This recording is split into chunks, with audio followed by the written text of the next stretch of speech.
Everybody has seen The Wizard of Oz. I know everybody has.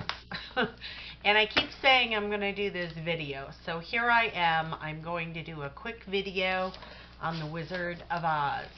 It is said that The Wizard of Oz is an allegorical tale, okay, that has a whole different meaning than what you're watching when you watch it or you watch the movie of it.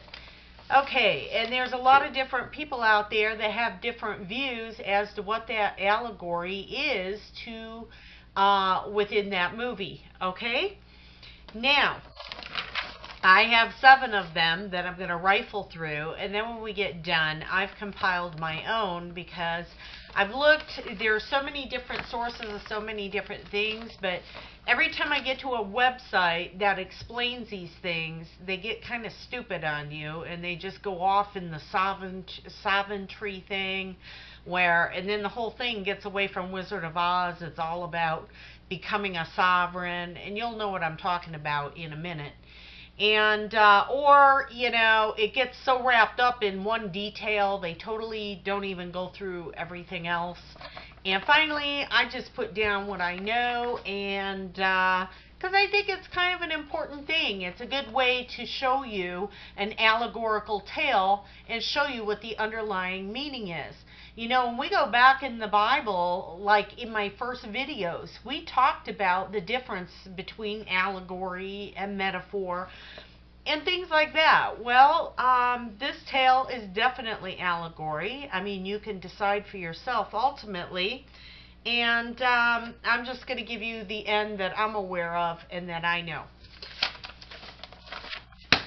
First of all, we're going to look at 7 other points of view, okay? The first thing that I'm just going to tell you up front before we get into this is that this book was written in the year 1900 by L. Frank Baum. It wasn't until 1939 that the movie came out. It came out in Technicolor, which this was everything up until this point was black and white. They waited for this to put this out there in color. So I'm telling you right now, this is definitely allegory, okay? Also, in the beginning of the film, it's in a sepia tone, which I'll get into in a little bit here, and it ends in sepia tone. And then the whole rest of the movie becomes colorful. There's a shift that takes place right after the tornado takes place, okay? Now, let's get to 7 other opinions here, okay? First one is it's called A Parable on Populism and American Monetary Policy. Okay, this, I don't know where I got this. I got this from a website that pulled together 7 different views on it, and it's a paragraph each.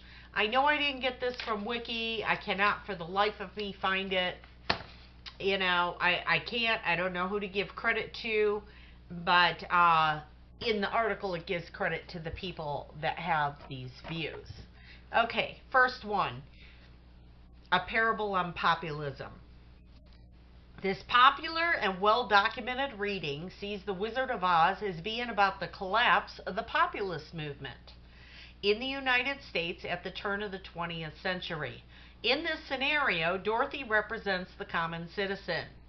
The Tin Man is the industrial worker, the Scarecrow is a stand-in for farmers, and the Cowardly Lion is a politician named William Jennings Bryan, seen by many at the time as being all talk and no action.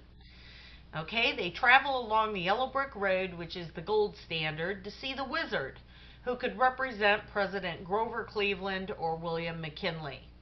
Oz itself is the abbreviation for ounce, which is the standard for measuring gold.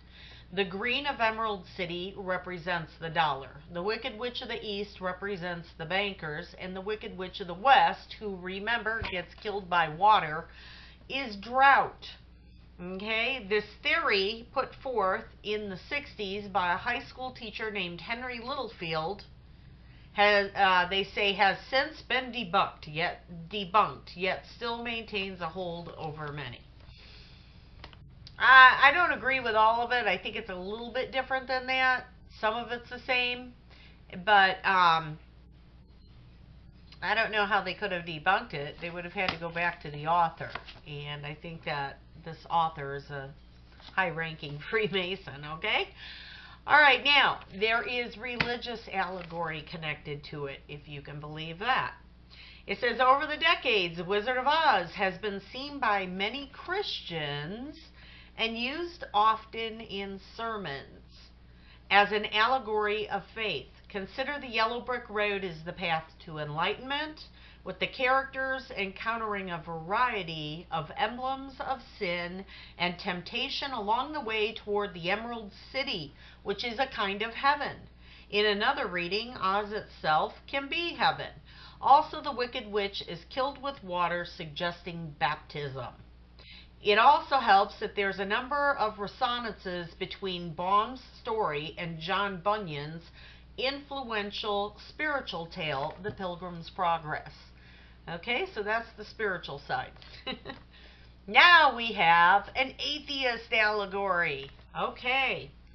It says, hilariously, this theory IDs almost all of the same elements as the religious allegory, but then interprets them in the opposite direction, that God, that is, God, aka the wizard, isn't real.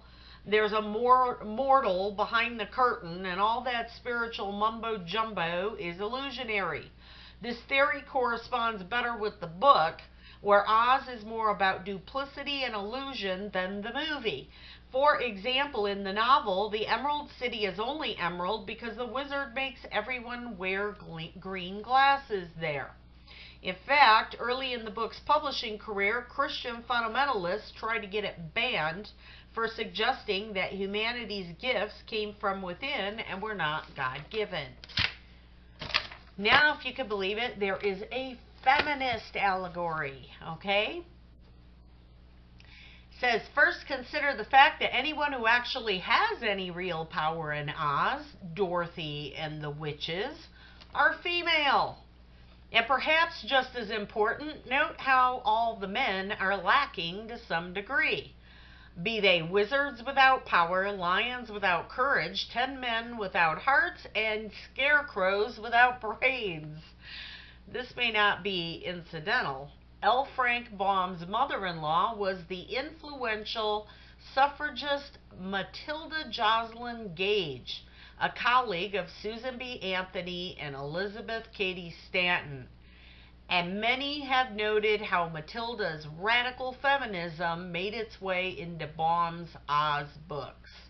The author himself, who was very close to his mother-in-law, was the secretary of his local women's suffrage club and edited a newspaper that made women's rights its key crusading issue. Okay, now we're going to pull Carl Jung into this, of course. Not unlike the way the characters in The Wizard of Oz correlate to important elements in the crusade against the gold standard, they also just happen to map out the various figures described in the psychoanalytic theories of C.G. Jung.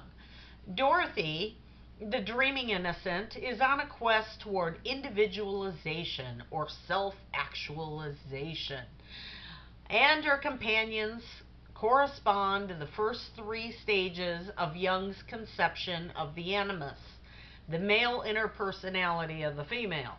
The 4th stage, a mediator or messenger of spiritual profundity, is of course the wizard himself. Meanwhile, the good witch Glinda corresponds to the Jungian archetype of the mother. Toto is the trickster, and the wicked witch and her flying monkeys could be Jung's shadow, the repressed and potentially dark side of the personality. Okay, now we have another view, the inadequacy of adults.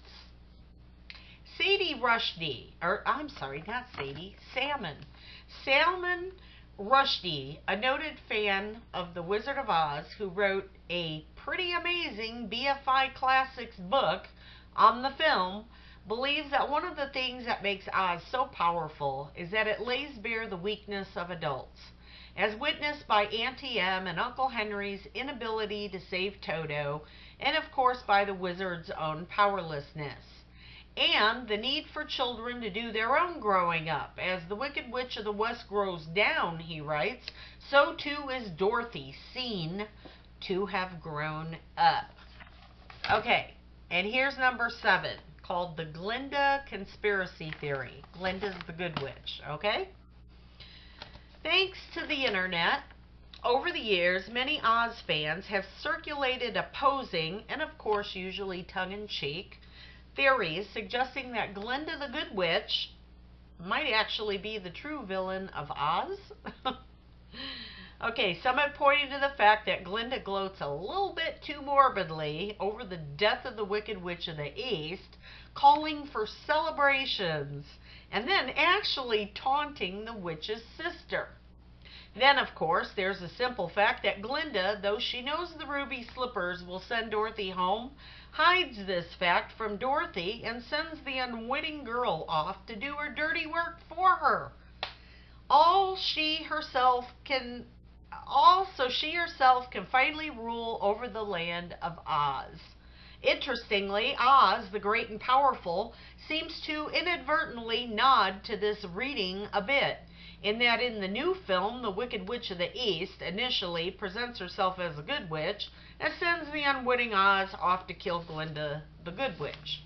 Okay, I never saw that one. I probably never will. Okay, so there you have it. There are 7 different theories as to what the allegorical, the underlying story is in The Wizard of Oz. Now it's my turn. Now these are bits and pieces pulled from other areas. I've also stuck in a couple of my ideas. And, well, there was a guest, you could probably catch it on YouTube. Joyce Riley, The Power Hour. I would type that in and type in Wizard of Oz if you're interested. It seems that she had a male guest on there who went through all of this. I don't know exactly what he went through. I saw what I thought were the transcripts. They're not. I have looked every single website I go to that even comes close to what I'm about to show you or what I'm about to explain to you. Either doesn't know who the author was originally, who had the political and monetary ideas on this.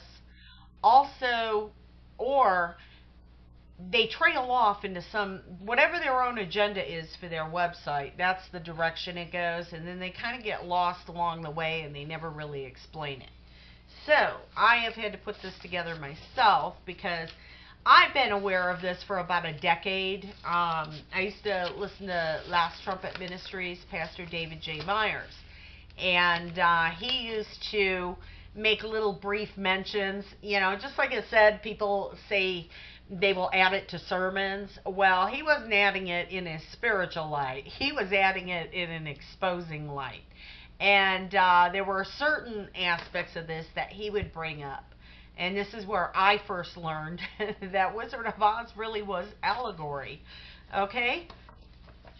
So here we go. As I said before, the Wizard of Oz. First of all, Oz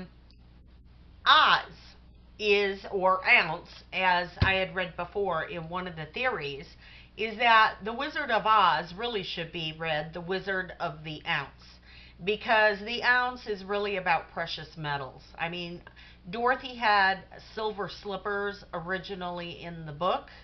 That's just one aspect of it, and we'll get into more. But also ounce, that's how precious metals are measured, okay? If I had 2 pounds of gold sitting here, I'm not going to tell you I have 2 pounds of gold. I'm going to tell you how many troy ounces I have, because that's how precious metals are, that's how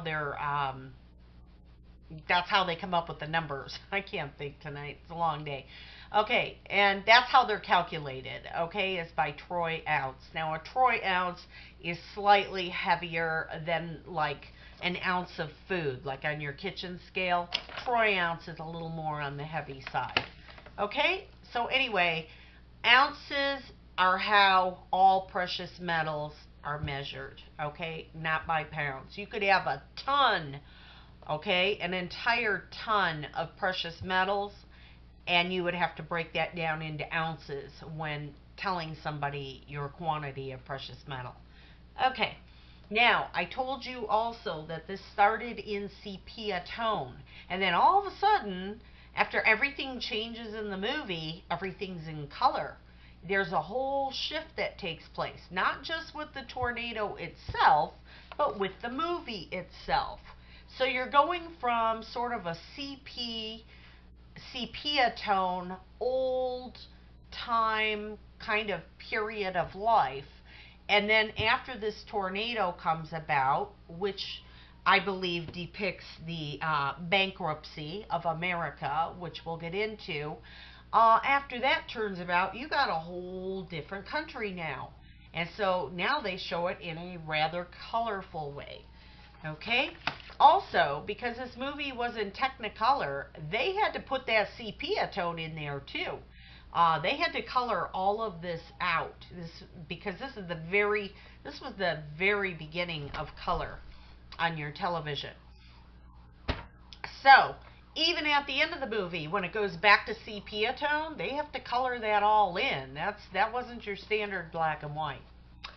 Okay, so now I've already covered it should be Wizard of the Ounce. And ounce as in troy ounce as in precious metals. Now the scene is in Kansas, and Kansas is the breadbasket or the heartland of America. It is also the very center of the United States of America. Okay, and like I said, the sepia tone was changed because there was going to be a transition from 19th century to new corporate America. Okay, Dorothy, she represents the average American. Okay, and she tells Toto when she ends up in Oz after everything takes place, she says, I don't think we're in Kansas, Toto, I don't think we're in Kansas anymore. And she's right, because in corporate America, Kansas, K is a capital letter with small letters, is a private, it's its own state. But now in corporate America, when things are capitalized, they become part of that corporation. Okay? And so after the American bankruptcy, it truly wasn't Kansas anymore. It became the corporate entity KS. Just like every other state became a corporate entity. Okay. Dorothy wore silver slippers in the book. Okay? And we had a silver standard in the very beginning. Okay? In the movie now, they are red, ruby red slippers. Perhaps showing her as a flesh and blood person. Okay? Because she represents your average American. Toto. Okay, in legal terms, the name Toto or the word Toto means everything in legal terms. Okay? Well, and that's also according to Black's Dictionary. Well, Miss Gulch in the beginning, who claims that Toto bit her, and she's coming back and she's got paperwork from the sheriff, legal paperwork, because she's coming to take Toto. Okay, and even a statement is made by the aunt that this Gulch woman already owned half the country. Okay, and so she says that she has legal documentation. This is Miss Gulch. I have legal documentation from the sheriff to take Toto. She was coming to take everything. Okay, in the underlying tone. Now, when Dorothy's in Oz, the first person she runs across is a scarecrow, okay? Well, he doesn't have a brain, okay? And what else? He's made of straw, okay? Well, he makes a statement that says, some people without brains do an awful lot of talking. Of course, I'm not bright about doing things, okay? What he is describing here is the straw man persona. And we're going to get into that in just a second. When he sings his little tune, If I Only Had a Brain, he says, I'd unravel every riddle for every individual in trouble and in pain, okay? What he's saying, or what the translation of what he's saying is, for every individual who discovers the existence of his or her legal straw man, all political and legal mysteries, complexities, and confusions begin to be resolved, okay? What happened is, and who the straw man represents, who has no brain, is the false identity that you are given at birth. When you are born, you are given a birth certificate. Your name is not handwritten or written with a capital letter and small letters following. As if I were to sign my signature on something, I would have a capital N, and then the rest of Natalie would be in small letters, correct? Right? But when I sign a legal documentation, your birth certificate, when you are born into this world of corporate America, is all capital letters. Well, all those capital letters do not represent you as a private individual. It is birthing you into a system. Those capital letters represent a corporate entity. You are then a commodity that belongs to the United States of America, okay? To the District of Columbia. You are theirs, okay? Let's just put it simple, plain and simple. All cap letters, all legal documentation that you sign, no matter what it is, be it a passport, be it a mortgage on a home, everything you do is signed with your straw man. That is your fictitious you, okay?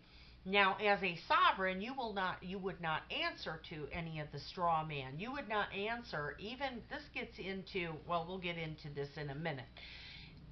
This gets into some real legal things, because when you are a private individual, okay, you are yourself. But when you're signing the legal documentation, you are now signing for somebody that doesn't exist. You are signing as a fictitious person that's owned by your state. Also, owned by your country. Also, your social security card is all capital letters, okay? That is your straw man. And that straw man that's on your social security number, and that number is being traded on the New York Stock Exchange. You are a commodity, get it? Of corporate America, okay? You are a fictitious character. So what that means is anything legal that's drawn up, that's expected of you to pay taxes, whatever. We'll get into this in just a moment. Anything that's expected of you by corporate America, as a sovereign, you don't have to do. Okay? It goes against your God-given rights. But because you sign for this person, this fictitious individual, you don't even realize it's a straw man that's being used against you. A fictitious person that doesn't exist. You go along with it legally, because that's how you get by in this world. Now, there are people that become sovereigns and break away from the system. But I will tell you this, their lives are made a living hell when they do that. Because, well, they take away things that you probably don't want to do anyway. Jury duty, voting, things like this. I have my opinions on those things. But that isn't all. You're stripped of all your rights here in the country. If you have to have a social security number to get a job, and you're a sovereign, you don't have a social security number, you will not get a job. Okay? You'll never make it in this world. You would never make it in this country if you weren't abiding by your straw man. And this is a legality that they pronounced on you at birth that you didn't know about. Here's the other thing. Lawyers all know this, and government officials all know that. It's us. It's the sheep that don't know this. Okay? And if people were to wake up out of that spell, then they could claim their sovereignty back. But people aren't going to wake up out of that spell. And certainly there's power in numbers, but there aren't any numbers. Okay, now, Scarecrow. He has no brains either. When he finally does meet the wizard, and he's asking about a brain, what does the wizard tell him?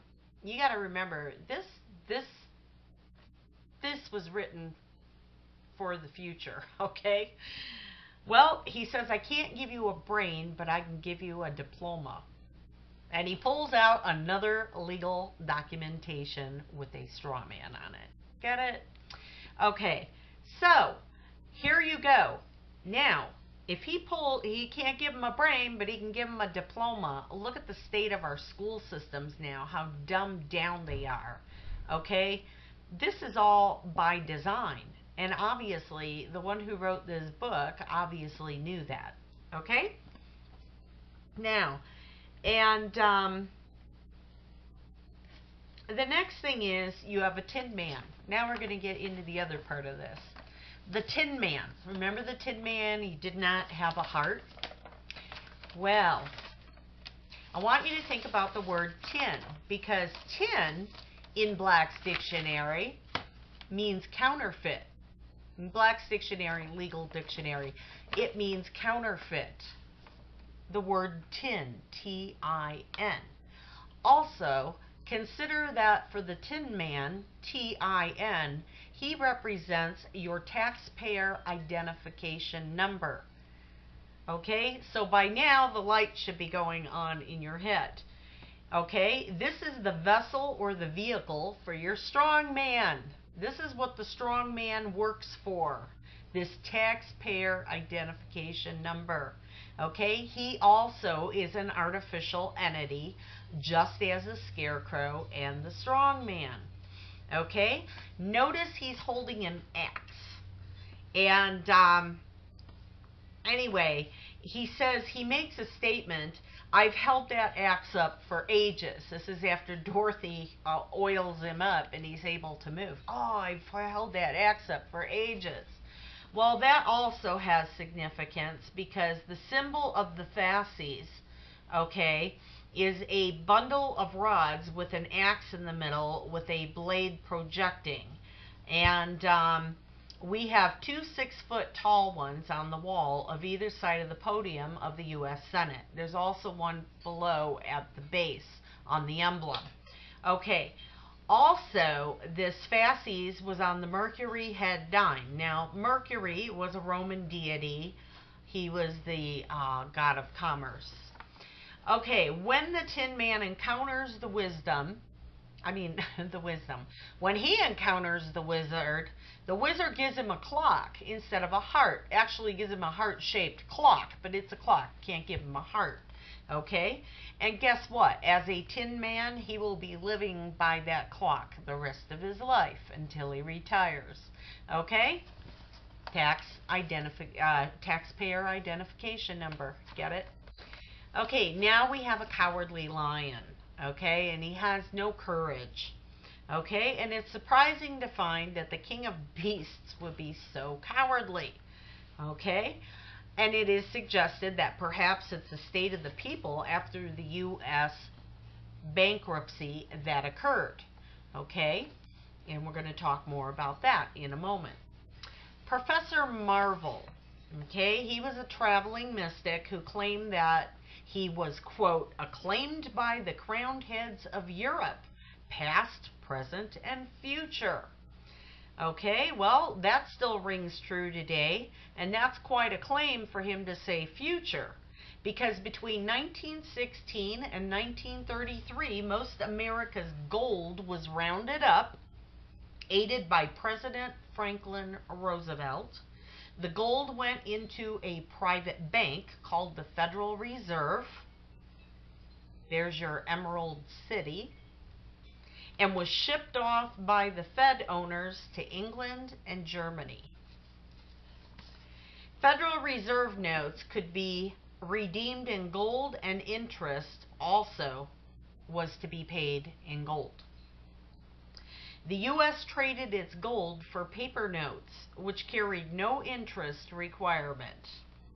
When bankruptcy was declared in 1939, there was the added caveat that all Americans were required to turn in all gold coins, gold bullion, and gold certificates by May 1st. What is May 1st? May 1st is May Day. It is an occult day. Okay? It is a witch's Sabbath, May Day. Also, in fact, I can't remember off the top of my head. What is it? It's not Maybomb. It's, I can't think of it off the top of my head. Anyway, but May 1st. Now, our government runs strictly on occult power. Okay? It starts with a B. I know it does. But it's a witch's Sabbath for May 1st. Okay, now the poppy fields.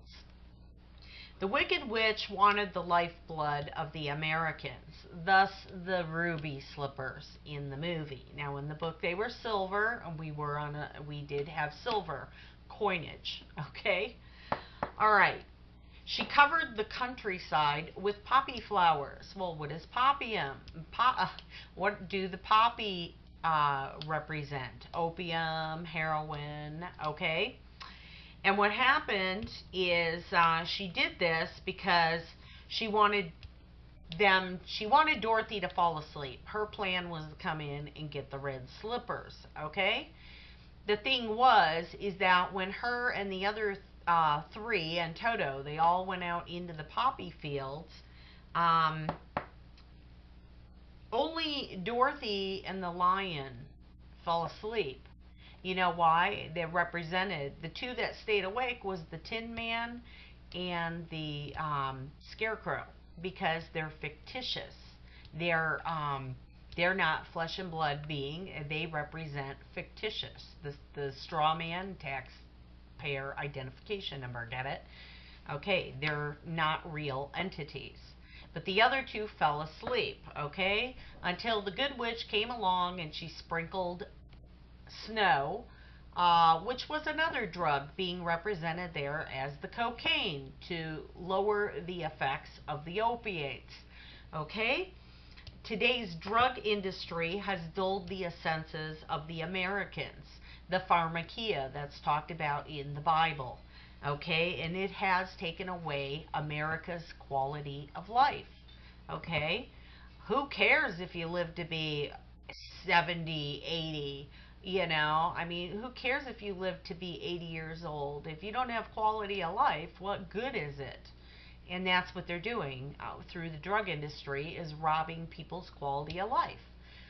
Even the author of this book knew that. Okay? He was in the know. All right. Yellow brick road, of course. Follow the yellow brick road. That's the gold standard.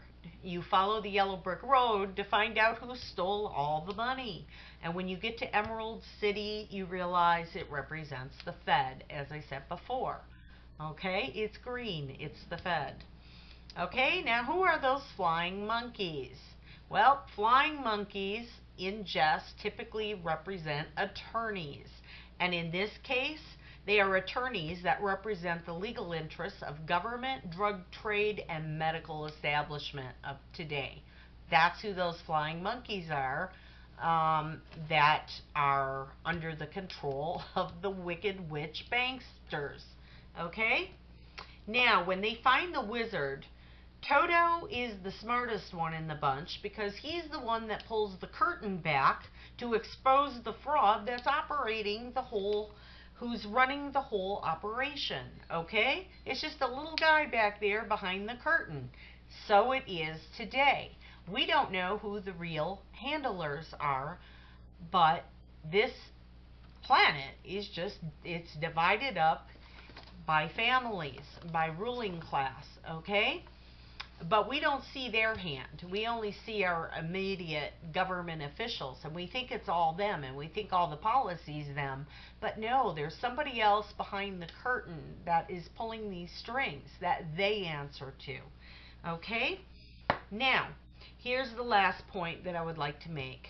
Is that when they were telling us this tale with the lion, the scarecrow, and the Tin Man, what they were telling you was that in future corporate America, you would have a people, by the time they do the drugging down, which are your poppy fields, by the time they got you working for the government with your taxpayer ID number, answering to a straw man that isn't you, and going through these bankruptcies, having your gold stolen from you, by the time they've done all this, corporate America in the future would have a people with no brains, no heart, no courage.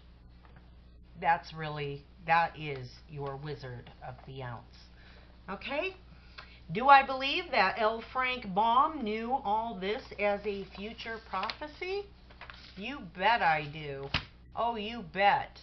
You bet. He was definitely in the know.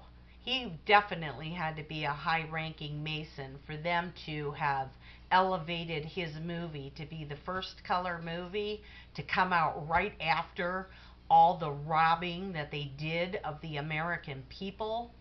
And yeah, you bet I do believe that. He was definitely in the know. So, that is the story of the Wizard of Oz. Okay? I hope you learned something here. This was just a little side road that I took that I thought would be interesting.